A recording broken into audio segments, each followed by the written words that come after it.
FM. Welcome to the new 105.8 Light FM.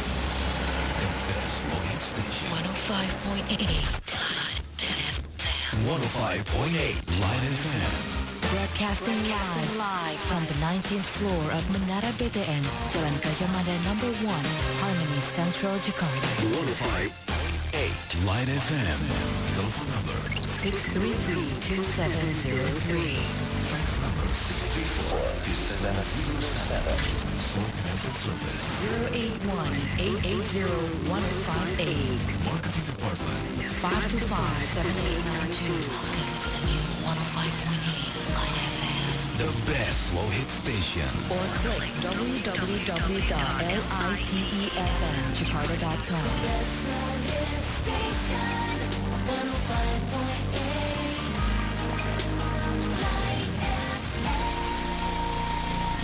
The first anniversary of berproses menuju kesejatian diri.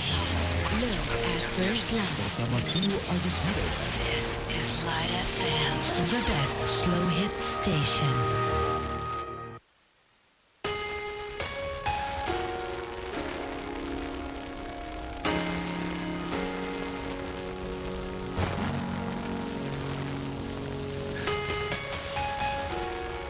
One of our Light FM, the one and only best slow hit station.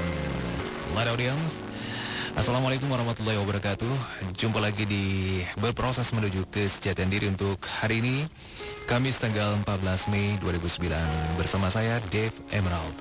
Dan seperti biasa untuk setiap malamnya, setiap Kamis malam, berproses menuju kesejahteraan diri ditemani oleh teman sharing kita, yaitu Siwo Agus Hidayat. Kita sapa dulu beliau. Assalamualaikum Siwo.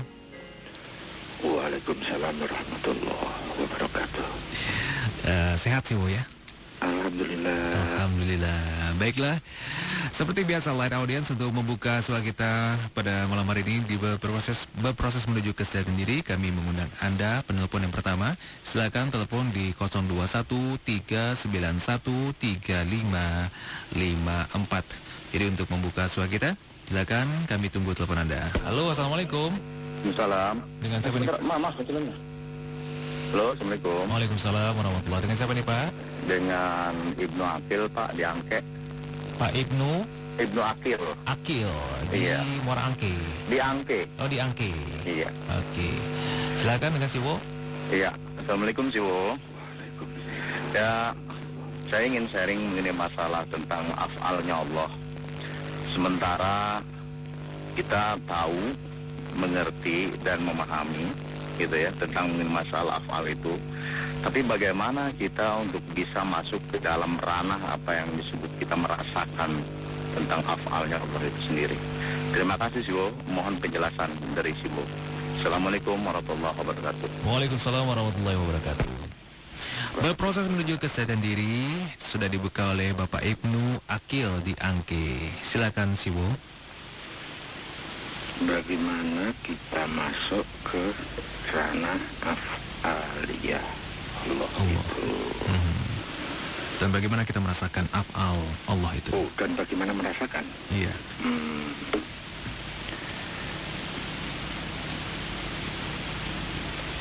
Ya, saya ambil Mas Dev. Silakan Siwo. Kepada seluruh light audience beserta seluruh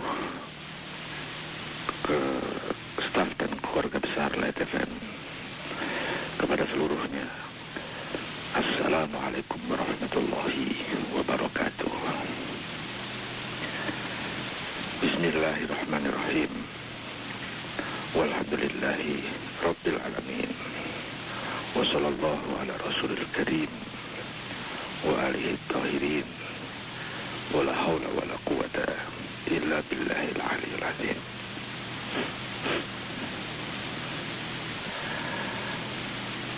Kita ketemu lagi dan kita sharing kembali. Saya hanyalah sekedar teman sharing Anda, tidak mewakili pihak manapun, dan saya juga bukan rujukan ataupun narasumber. Jadikan ini, sharing kita ini sebagai tambahan data, tambahan wawasan, mungkin bisa juga sebagai perbandingan. Kalaupun kita berbeda pendapat, itu logis dan wajar. Apa yang akan saya sharingkan masih dalam kerangka relatif, karena saya juga masih dalam berproses menuju kesejatian diri itu. Untuk itu, mohon jangan tergesa diterima, dan mohon jangan tergesa ditolak. Menerima atau menolak sesuatu akan ada konsekuensi logisnya kepada diri kita dalam rangka kita berproses. Manakala kita menerima atau menolak dengan tergesa-gesa, kita akan terhambat proses maju kita. Namun manakala kita lebih cermat, lebih waspada dalam menerima atau menolak sesuatu, dalam rangka kita mencari kebenaran yang lebih tinggi, meskipun mungkin lebih sulit, tapi kita akan mempunyai paling tidak langkah-langkah kecil menuju proses yang lebih maju, lebih baik.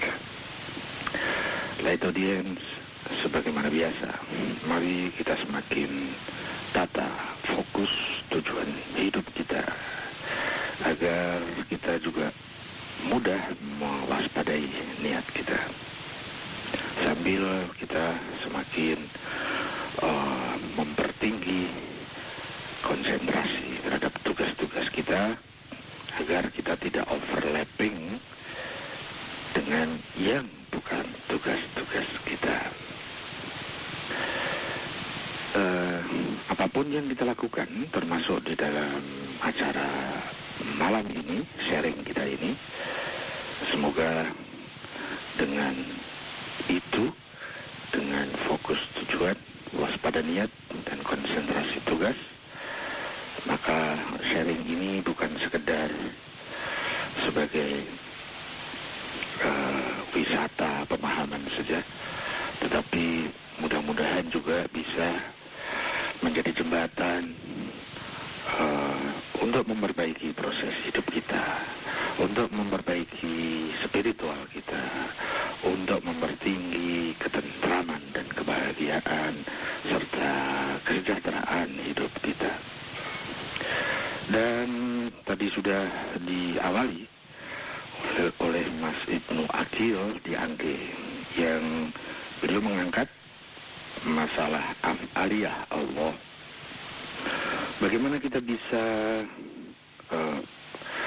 masuk ke ranah itu dan bagaimana bisa merasakannya. Terima kasih kepada Mas Ibnu Akil. Qaidah lama kita ungkap kembali, yaitu barang siapa yang salah memahami, maka dia akan cenderung salah mensikapi. Qaidah ini berlaku terhadap seluruh permasalahan kehidupan. Kalau kita benar dalam memahami saja, belum menjamin kita bisa benar dalam bersikap. Jadi pemahaman yang benar itu adalah jembatan mempermudah kita benar dalam bersikap. Nah, kalau pemahamannya salah terhadap sesuatu, maka cenderungnya kita juga salah bersikap terhadap sesuatu itu. Siapa yang salah memahami, dia akan salah mensikapi. Nah, karena yang diangkat itu permasalahannya ada pada af'aliyah Allah, sama juga kalau kita salah memahami tentang apakah af'aliyah Allah, maka kita juga akan cenderung salah dalam bersikap terhadap hal-hal yang terkait dengan af'aliyah Allah. Kalaupun kita benar dalam memahami apakah af'aliyah Allah itu dan bagaimana bisa masuk dan merasakan ke ranah itu, kalaupun pemahamannya sudah benar, itu hanya berfungsi sebagai sarana, jembatan untuk menata sikap kita terkait dengan hal tersebut. mencoba men-sharingkan apakah af'aliyah itu, dan nanti pertanyaan yang lebih tinggi yaitu bagaimanakah. Pertanyaan yang paling rendah, yang paling awal itu selalu apakah. Ya, nanti ada pertanyaan di atas itu yang lebih tinggi, yang lebih sulit, misalnya siapakah. Lalu bagaimana. Yang paling sulit adalah pertanyaan kenapa. Ada tingkat-tingkat seperti itu. Pada saat pertanyaan apakah kita sudah salah menjawab, maka pertanyaan yang lain cenderung akan ikut dalam pengaruh kesalahan yang pertama. Apakah af'aliyah Allah itu? Af'al itu bahasa Arab. Bahasa Indonesianya adalah perbuatan. Nah, kalau af'aliyah Allah, maka kita bisa menggunakan bahasa populer dalam bahasa Indonesia adalah perbuatan Allah. Nah, di dalam pelajaran fikih di dalam pelajaran tauhid, sepanjang yang saya pahami dan saya yakini hingga detik ini, af'aliyah Allah adalah hal-hal keterkaitan antara Khalik dan makhluknya. Pada saat Allah melakukan sesuatu, melakukan pekerjaan sesuatu, melakukan kegiatan sesuatu, Allah mempunyai aksi sesuatu, maka di sana akan mengakibatkan adanya makhluk-makhluknya. Nah, keterkaitan antara makhluk dan Khalik dengan makhluknya, disitulah koridor atau kotak yang dibahas tentang af'aliyah Allah. Jadi perbuatan Allah. Allah Maha Mencipta misalnya. Allah punya af'al tentang penciptaan. Allah mendidik misalnya. Itu juga ada kaitannya dengan af'aliyah Allah.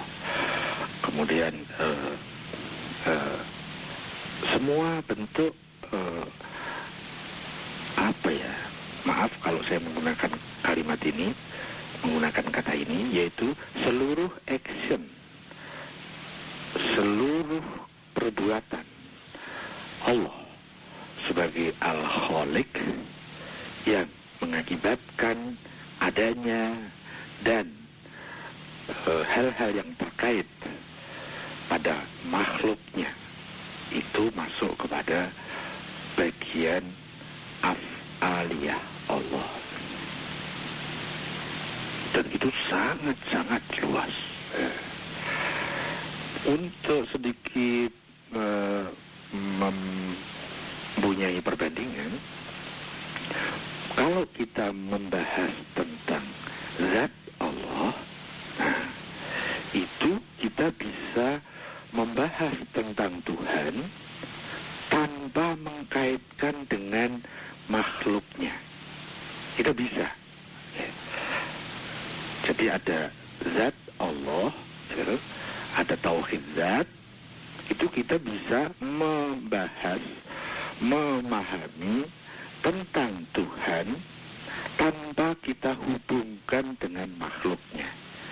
Nah, itu pembahasannya ada pada tauhid zat. Tapi kalau kita masuk pada pembahasan tauhid af'al, itu kita tidak bisa hanya membahas, hanya mempersepsi Tuhan saja. Tidak. Selalu di sana ada hubungan antara Tuhan dengan makhluknya, antara Khalik dengan ciptaan-ciptaannya.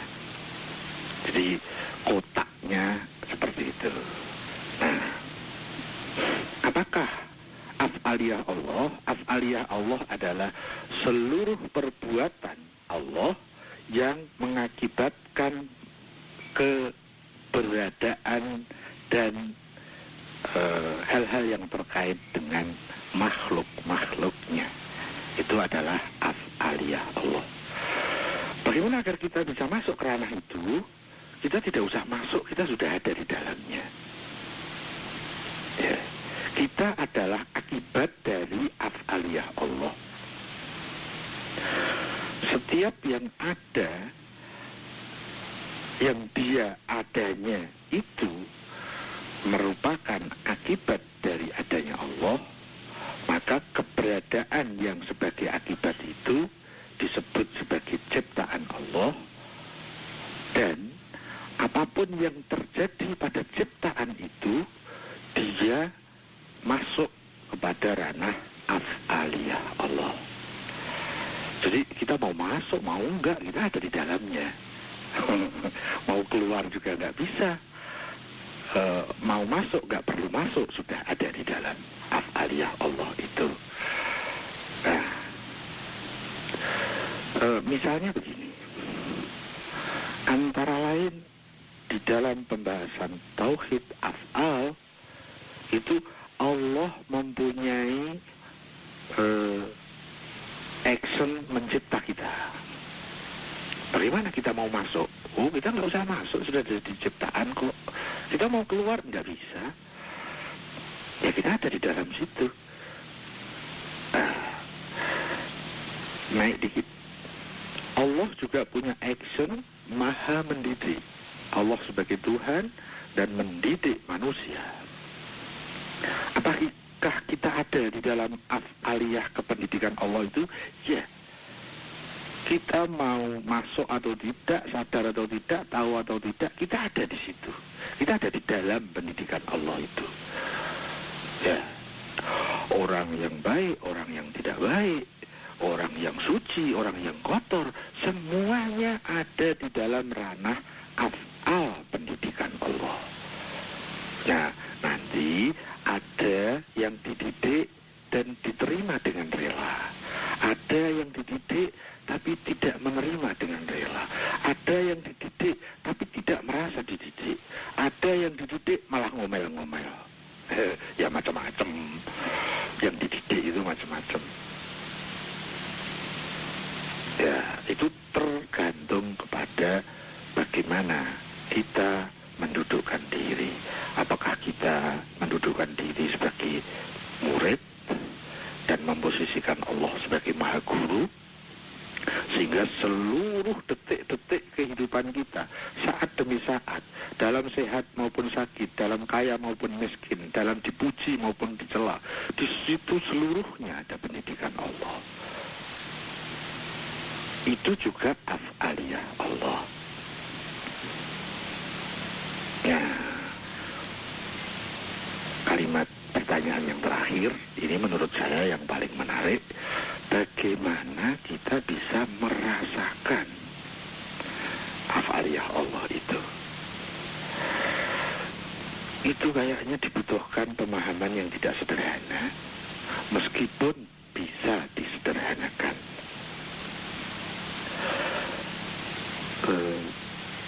Kalau kita masuk pada contoh af'aliyah Allah yang tadi, yaitu bahwa Allah mempunyai af'al rububiyah, Allah mempunyai af'al mengelola kepada makhluknya, Allah mempunyai af'al mendidik kepada manusia.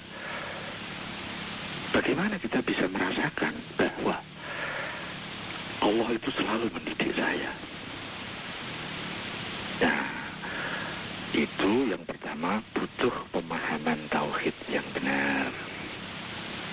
Kalau pemahamannya sudah tidak benar, akan mempersulit sikap dan merasa kita terhadap hal terkait. Kalau dalam pembahasan-pembahasan di dalam pemahaman-pemahaman yang sudah sampai pada satu titik kesimpulan yang kemudian menjadi keyakinan bahwa Allah Maha Mendidik, kalau kesimpulan ini sudah ada pada pemahaman kita, itu akan menjadi jembatan yang sangat-sangat berguna agar kita bisa merasakan pendidikan Allah itu.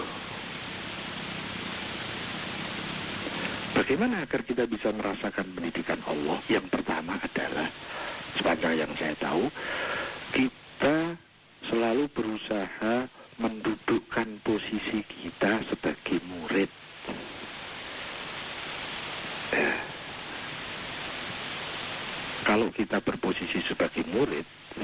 dan kita mempunyai keyakinan memposisikan Allah sebagai Maha Guru, dan pendidikannya itu pada kejadian saat demi saat dalam kehidupan kita, dan seluruh pendidikan Allah itu sesuai dan relevan dengan skala keadilannya yang sangat proporsional terhadap masing-masing diri kita yang berbeda, yang sangat unik, sehingga pendidikan saya dengan pendidikan istri saya dalam saat yang sama pendidikannya berbeda.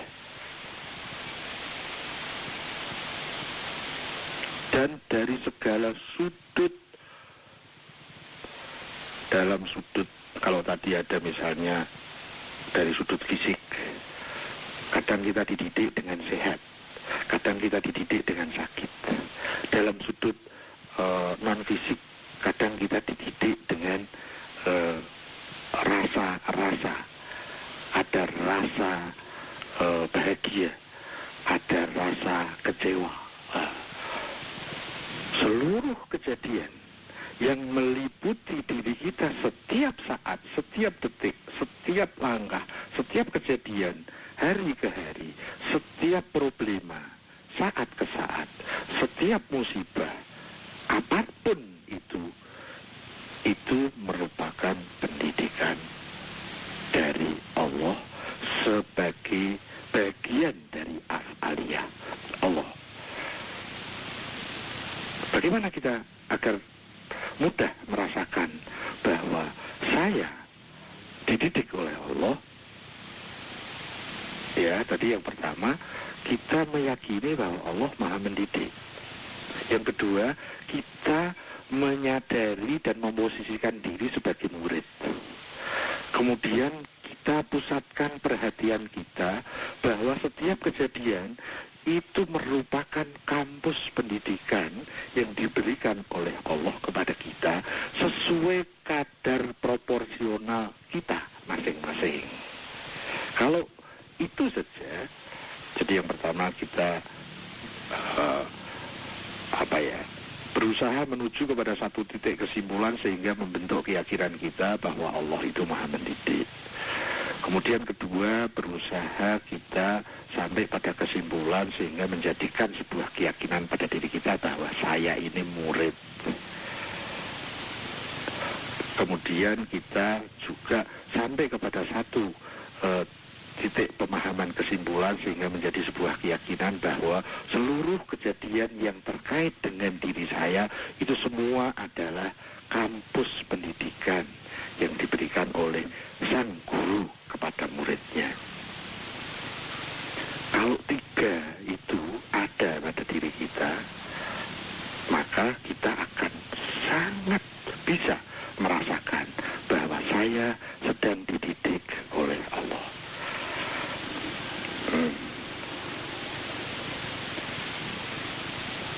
Nah, bagaimana kelanjutannya? Bagaimana agar saya menjadi murid yang baik? Itu adalah langkah berikutnya. Tapi kalau pemposisian antara Tuhan sebagai Sang Maha Guru dan kita sebagai murid yang dididik, perhatian ke situ saja tidak ada, maka tahap kedua tidak akan ada. Tahap kedua itu adalah bagaimanakah saya menjadi murid yang baik.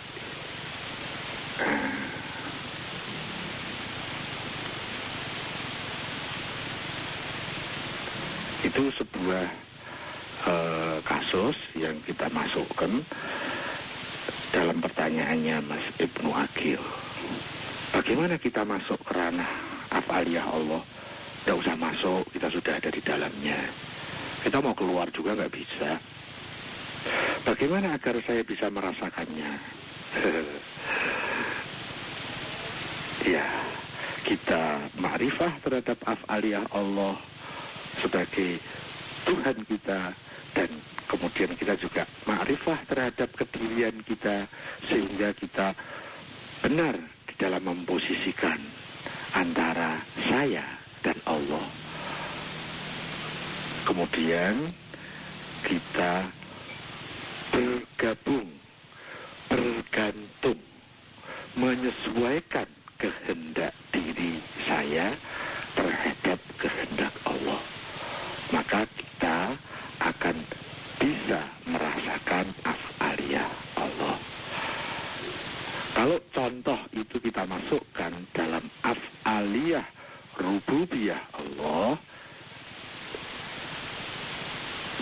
itu masalah bahwa Allah itu maha mendidik, itu sebagai contoh kasus tadi, Allah sebagai maha guru, kita sebagai murid, dan seluruh apa yang kita alami saat ke saat, detik ke detik, seluruh kejadian, apapun kejadian itu, entah dalam posisi kita benar maupun dalam posisi kita salah, seluruhnya adalah pendidikan, seluruhnya mengandung hikmah, yang kita suka maupun yang kita tidak suka.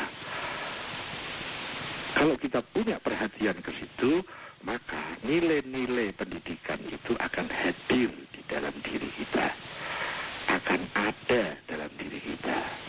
Tapi kalau bahwa Allah maha mendidik, saya ini murid yang dididik, dunia kehidupan kita ini adalah kampus pendidikan dari Allah untuk saya, itu tidak kita perhatikan, maka ya tidak pernah ada. Pendidikan itu tidak pernah masuk ke dalam diri kita. Ya. Baru setelah itu kita meningkat tahap lagi, bagaimanakah agar saya menjadi murid yang baik?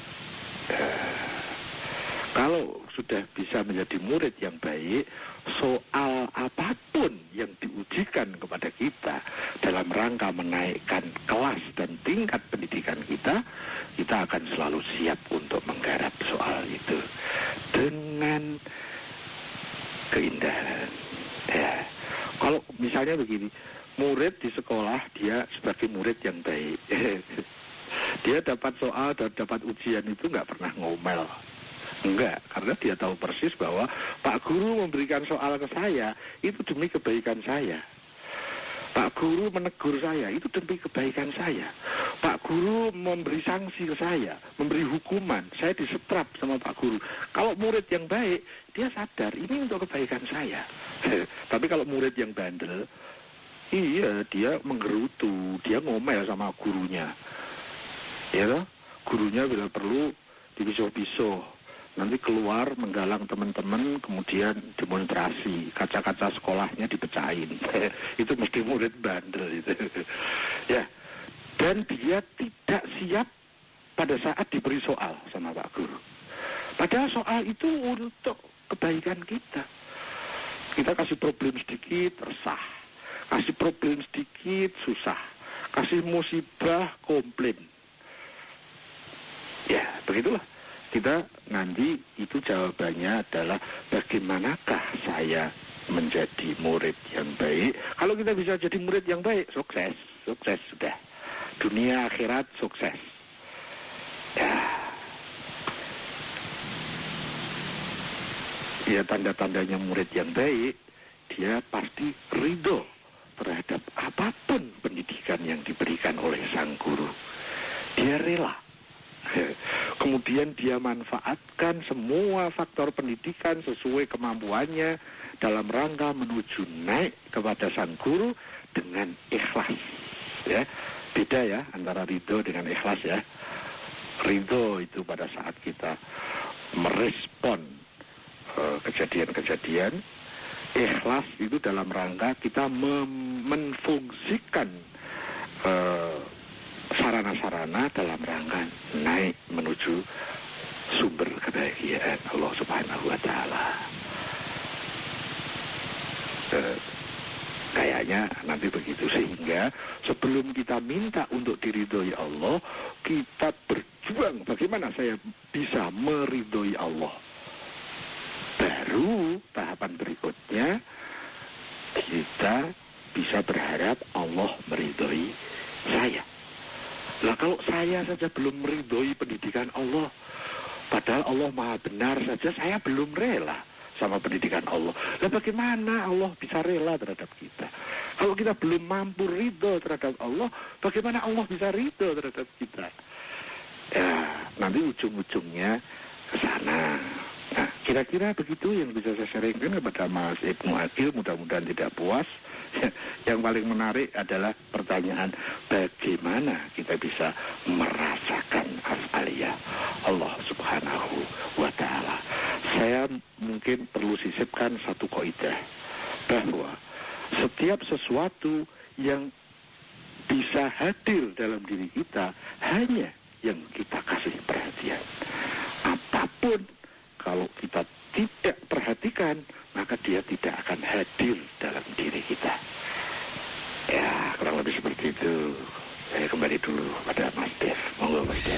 Baik, terima kasih Siwo, dan kembali kami undang light audience. Anda yang ingin sharing di acara ini di berproses menuju kesejahteraan diri, hubungi kami di 021-391-3554. Kita angkat penelpon yang kedua, Siwo. Halo, Assalamualaikum.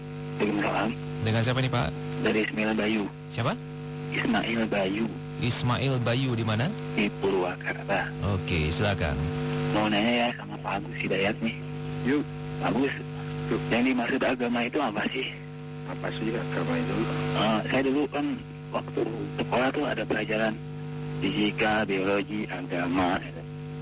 Apakah ini kan semua pelajaran itu kan ada dalam agama ya kali ya? Itu yang pertama. Yang kedua tentang sabar itu. Sabar itu apa? Contoh sikap sabar itu yang seperti apa? Karena saya pernah mendengar juga sabar dong gitu. Bahwa sabar itu ada batasnya. Jangan kalau kita dipukul orang, masa sih kita nggak balik mukul katanya. Jadi sabar itu apa, wo? Terima kasih sebelumnya. Baik, itu saja. Assalamualaikum warahmatullahi wabarakatuh. Waalaikumsalam warahmatullahi wabarakatuh. Silakan, Siwo. Terima kasih Mas Ismail Bayu di Purwakarta. Beliau mengangkat topik apakah agama itu. Kemudian disandingkan dengan di sana ada ilmu fisika, ilmu fisiologi, ada ilmu kimia, mungkin ilmu-ilmu yang lain ya. Ada matematika, bahasa Indonesia, mungkin seperti itu. Kemudian ada pendidikan agama. Nah, apakah agama itu? Apakah fisika, biologi, kimia, matematika itu ada di dalamnya atau terpisah sendiri-sendiri? Tuh. Kemudian yang kedua tentang sabar. Apakah agama itu? Ini sepanjang yang saya tahu ya, agama itu dengan definisi bebas, dengan bahasa populer saya, agama adalah seperangkat sistem petunjuk kehidupan dari Allah Subhanahu wa Ta'ala atau dari Tuhan yang Maha Esa. Itulah agama. Seperangkat sistem petunjuk kehidupan manusia. Itu yang saya pahami sebagai agama. Seluas apakah cakupan agama itu? Seluas kehidupan manusia. Apa sajakah sektor-sektor keluasan kehidupan manusia itu? Ya, seluruh sektor yang bisa kita pahami. Ada sektor materi, ada sektor non-materi, ada sektor yang konkret, ada sektor yang abstrak, ada yang lahiriah, ada yang batiniah, ada yang syahadah, ada yang ghaib, ada yang nyata, ada yang maya, ada sektor apa ya? Ada sektor keyakinan, ada sektor aturan main kehidupan. Jadi seluruh sektor. Kalau tadi disebut ada fisika, biologi, kimia, matematika, itu kan sektor keilmuan eksak, gitu kan? Ada biasanya kalau ilmu itu dibagi menjadi eksak, maka ada ilmu sosial. Sering disebut seperti itu. Jadi kalau ada ilmu eksakta itu disandingkan dengan sektor lain, yaitu sektor ilmu sosial. Yang masing-masing mempunyai paradigma yang berbeda.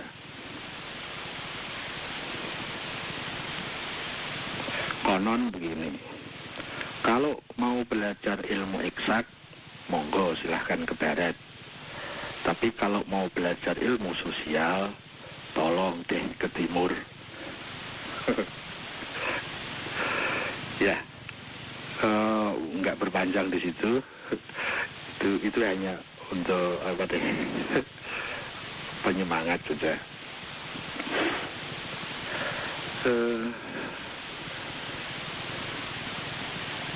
Itu adalah sektor-sektor.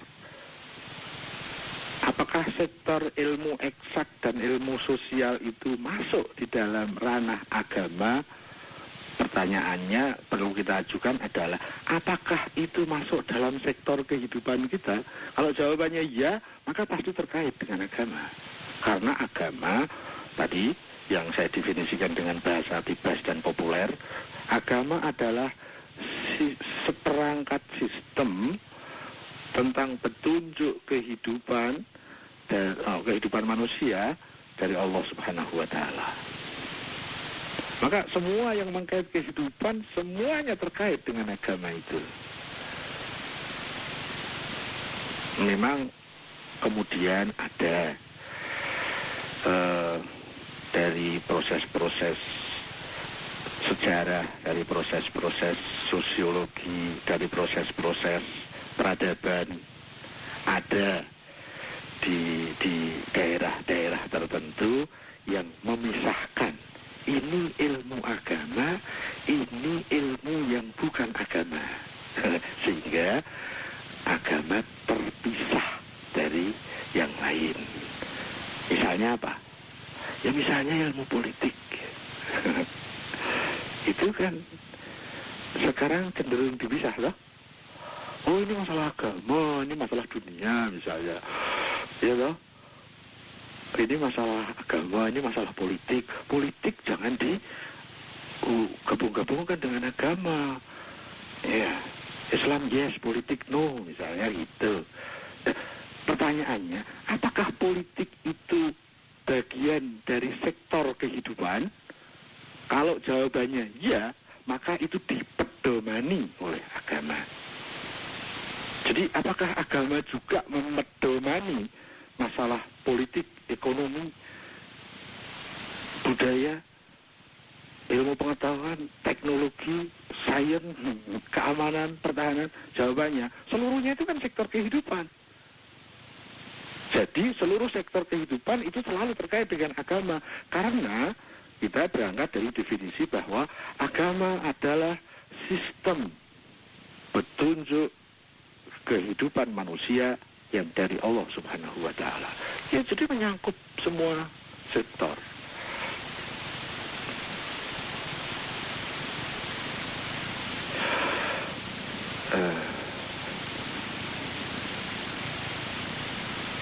Soal kemudian apakah agama itu mau dipakai sebagai pedoman kehidupan atau tidak, nah itu nanti kembali kepada personalnya. Apakah agama itu juga dipakai sebagai petunjuk berpolitik? Nah, itu tergantung kepada para politikusnya, pada person-personnya. Apakah agama juga dipakai sebagai petunjuk di dalam membangun perekonomian, misalnya? Apakah agama itu juga dimasukkan sebagai landasan petunjuk agar kehidupan berkebangsaan ini atau tidak? Ah, itu tergantung kepada person dari bangsa itu. Kalau bangsa Indonesia sebetulnya tidak asing sama sekali, karena dasar way of life Indonesia yang pertama itu adalah ketuhanan yang Maha Esa. Mestinya seluruh pernik-pernik, seluruh segi, seluruh elemen, seluruh sektor, seluruh bab dan subbab dari negara kesatuan ini, dari seluruh sudut-sudut kerakyatan dan kebangsaan ini, mestinya menjadikan ketuhanan yang Maha Esa itu sebagai way of life-nya. Mestinya. Soal prakteknya bagaimana itu terkait kepada sistem person nation kita.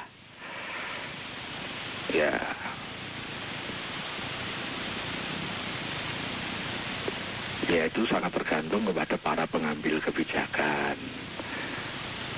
Karena negara kita menganut trias politika, sehingga di sana ada eksekutif, legislatif, yudikatif. Ya tergantung kepada tiga hal ini. Apakah way of life kita itu, ketuhanan yang Maha Esa itu hanya dalam hal tertentu, sementara yang lain boleh lepas dari way of life ketuhanan yang Maha Esa itu. Nah, itu sangat tergantung kepada personal yang ada pada eksekutif, legislatif, dan yudikatif. Kayaknya gitu. Jadi agama mengatur semua faktor kehidupan. Iyalah. Dan agama itu berlaku bagi seluruh manusia. Iya, semua yang dari Tuhan selalu berlaku bagi seluruh manusia. Agama lama iya. Agama baru iya. Apakah agama lama dan agama baru semua benar? Iya. Kalau kita definisikan bahwa agama itu sistem petunjuk kehidupan manusia yang dari Tuhan. Nah, lain lagi kalau sistem itu sudah sudah ditambah, dikurangi oleh para pengikutnya. Nah, itu lain. Namanya kan sudah tidak asli. Ada tambahan-tambahan dari manusia. Berarti tidak lagi orisinal dari Tuhan. Sepanjang itu orisinal dari Tuhan, agama ya berlaku bagi semua manusia. Dan semua agama itu benar. Dan kita tidak bisa membeda-bedakan bahwa agama ini lebih baik dari agama itu. Tidaklah. Semua dari Tuhan. Semua dari Allah.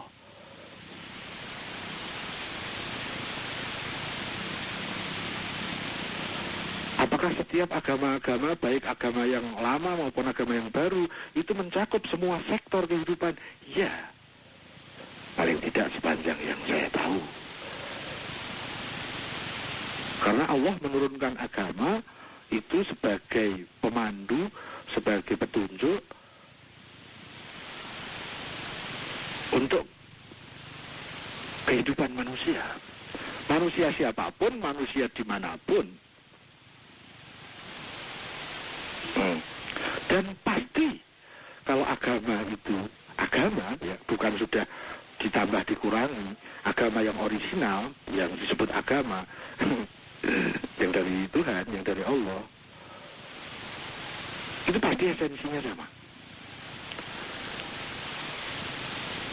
Selalu membawa kita kepada Allah, selalu membawa kita kepada sifat-sifat Allah, selalu membawa kita kepada keadilan, membawa kita kepada kasih sayang, membawa kita kepada Rahman dan Rahim, membawa kita kepada perdamaian, membawa kita kepada kesejukan, membawa kita kepada memberikan kemerdekaan kepada masing-masing yang diberi kemerdekaan oleh Allah. Kayaknya semua agama begitu, paling tidak sepanjang yang saya tahu. Nah, kalau kemudian dalam perjalanan sejarahnya agama itu menjadi ada sampai sebutan ini ekstrim kanan, ekstrim kiri. Nah, itu sudah mungkin itu sudah ada tambahan-tambahan kemudian, ada pengurangan-pengurangan kemudian. Kayaknya nggak ada deh agama yang mengajarkan kekerasan, mengajarkan pemaksaan, apalagi mengajari arogan. Itu paling tidak yang saya tahu. Jadi, apakah fisika, biologi, kimia, dan lain-lain itu masuk di dalam agama? Iya. Meskipun nanti agama memberikan peta-peta petunjuknya secara universal, secara detail, nanti diserahkan kepada kreativitas manusia. Manusia juga diberi sarana nafas, nurani, otak, sehingga bisa berpikir, indera, dan fisiknya. Tetapi nurani juga diatur oleh agama, nafas diatur oleh agama, berpikir diatur oleh agama, bagaimana menggunakan indera diatur oleh agama, bagaimana menggunakan fisik juga diatur oleh agama. Manakah kegiatan hati yang tidak dibolehkan, manakah kegiatan pikiran yang tidak dibolehkan, manakah kegiatan indera dan fisik yang tidak dibolehkan, itu semua diatur. Sehingga nanti ada hal-hal yang universal itu selalu diatur oleh agama, detail itu sangat tergantung bagaimana kreativitas dan inovasi dari manusia-manusia di dalam mengembangkan sarana-sarana yang ada dalam diri kita dan yang di luar diri kita. Ya, atau mungkin dengan kalimat yang agak teknis, seluruh asas-asas universal itu seluruhnya sudah diatur di dalam agama. Jadi paradigmanya itu sudah diatur, substansinya itu semua sudah diatur dalam rangka pedoman kesuksesan kebahagiaan manusia. Detailnya aksidennya sesuai dengan kapasitas yang ada, itu ada yang diserahkan di dalam ikhtiar manusia. Ya, jadi fisika, kimia, dia tidak bisa kok berdiri sendiri. Kenapa? Karena dia adalah hasil kreativitas manusia. Tetapi bagaimana manusia itu mau berkreativitas, itu diatur. Nggak boleh kreativitas kalau itu untuk merusak. Nggak boleh. Nah,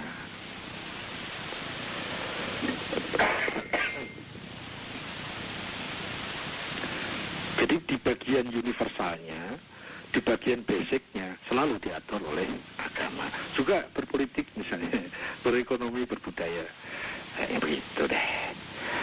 Itu yang saya pahami dengan agama. Jadi yang sangat saya ikut prihatin, menyayangkan. Kenapa sekarang ini kok dipisah?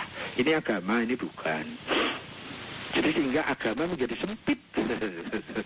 Bahkan nanti bukan saja sempit, tapi dipojokkan. Ya, semua yang berbau agama tidak modern. Kalau modern itu lepas dari agama. Kemudian sabar. Apakah sabar dan bagaimana contohnya? Apa ini ya?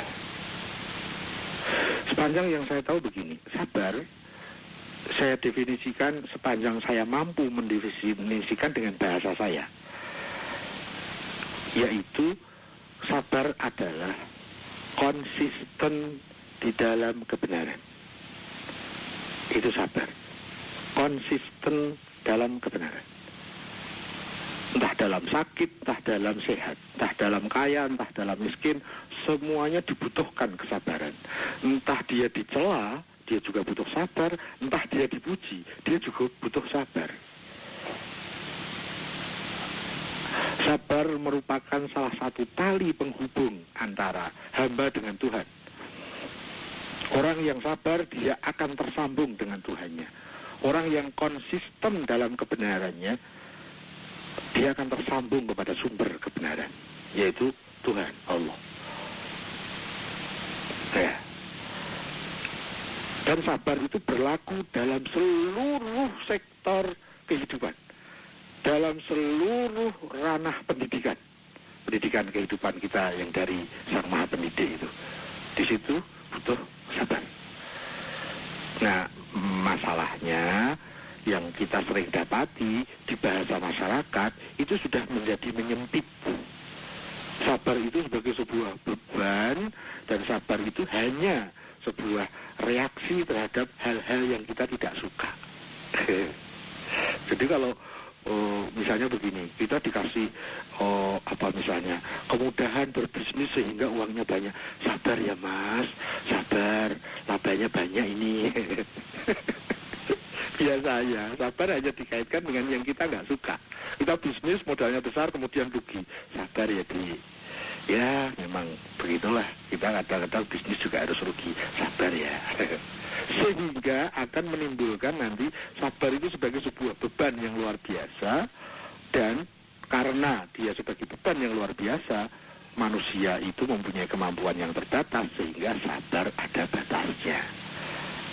Itu sejak di pertanyaan apakah sabar itu, kalau kita menjawab pertanyaan apakah itu sudah mempunyai jawaban tertentu, maka yang lain-lain juga akan terkait kepada jawaban apakah itu. Kalau kita mendefinisikan sabar itu sesuai yang beredar di masyarakat, ya akan begitu akibatnya. Ya sabar, tapi sabar ada batasnya dong. Tapi kalau definisinya adalah sabar adalah konsisten dalam kebenaran, dan kebenaran merupakan benang merah yang menghubungkan kita kepada kebahagiaan dan kesuksesan, maka kesabaran tidak akan ada batasnya. Nah, dan kesabaran merupakan sebuah sikap optimis menuju kebahagiaan, bukan sebagai beban. Dan itu juga bukan sekedar sebagai reaktif terhadap hal-hal yang kita tidak suka, tetapi juga sebagai sebuah sikap aktif terhadap apapun yang terjadi, yang kita suka ataupun yang tidak. Ya, kurang lebih yang bisa saya sharingkan seperti itu.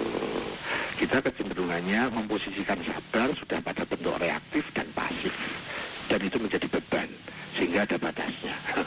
Tapi saya lebih mendefinisikan sesuai ilmu yang saya punya, pemahaman yang ada, sabar itu perlu direvisi sehingga posisinya menjadi bukan sekedar reaktif, tapi juga aktif, bukan sekedar pasif, tapi juga aktif, gitu.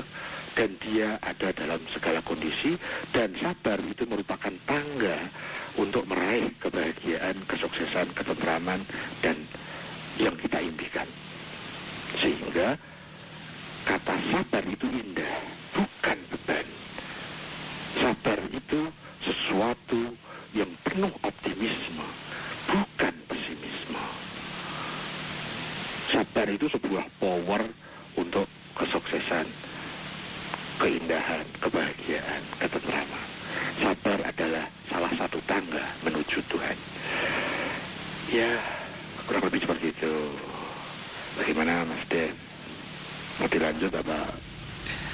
Tinggal 5 menit lagi ke pukul 10 malam, Siwo. Jadi kita break dulu.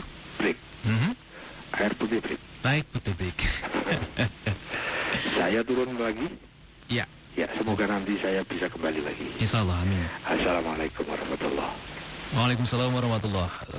Light audience, kita akan kembali lagi bersama si Agus Hidayat di berproses menuju kesejahteraan diri setelah pesan-pesan berikut ini. Time is running out. Choose the perfect way.